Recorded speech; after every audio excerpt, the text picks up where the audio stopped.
રસ્તા પર અકસ્માત થાય ત્યારે આપણે મદદ કરવા ઈચ્છીએ છીએ, પણ પોલીસ કે કોર્ટના લફડામાં ફસાઈ જઈશું એવા ડરથી પાછા પડી જઈએ છીએ. પણ હવે ડરવાની જરૂર નથી.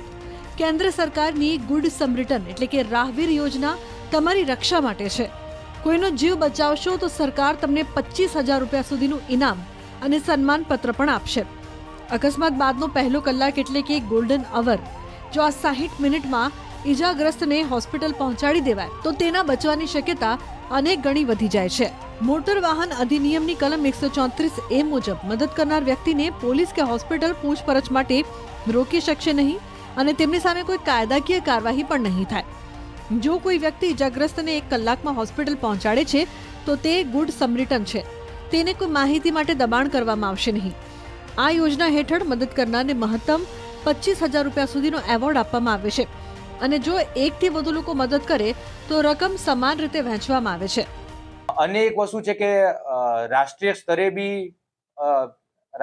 બી અલગ અલગ જિલ્લામાં જેટલા બી રાહવીર છે એને વાર્ષિક જે સારું કાર્ય કર્યું હશે તો તેને મહત્તમ 1 લાખ રૂપિયા સરકાર તરફથી એવોર્ડ એનાયત કરવામાં આવશે અને એની રકમ ફાળવવામાં આવશે. તો નાગરિકોને નમ્ર વિનંતી કે જ્યાં બી તમારી આસપાસ અકસ્માત જેવી ઘટનાઓ બને તો તમે એક સપોર્ટ સિસ્ટમ તરીકે તમે રાહવીર બનો, એમને મદદગારી પહોંચાડો અને દેશ સેવામાં આપનું નામ. આ યોજના માત્ર કાગળ પર નથી પણ અનેક લોકો તેનો લાભ લઈ રહ્યા છે. ભાવનગરના મીનુ જસદણવાલાએ અકસ્માતગ્રસ્ત વૃદ્ધ મહિલાની મદદ કરી અને આજે તેઓ સરકાર તરફથી સન્માનિત થયા છે. એક વ્યક્તિ વર્ષમાં 5 વખત આ એવોર્ડ મેળવી શકે છે અને રાષ્ટ્રીય સ્તરે શ્રેષ્ઠ કામગીરી કરનાર 10 લોકોને 1 લાખ રૂપિયાનું ઇનામ પણ આપવામાં આવે છે.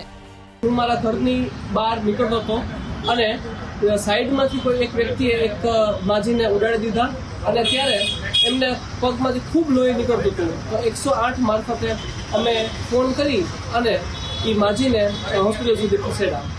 લગભગ 2-1 વર્ષ પહેલાં આવા 3 કિસ્સાઓ બનેલા હતા જે રાજકોટના કલેક્ટરે મને આ બાબતની નોંધ લઈ અને સર્ટિફિકેટ પણ આપવામાં આવ્યું હતું. તો હવે ડર છોડો અને માનવતાના રાહવીર બનો.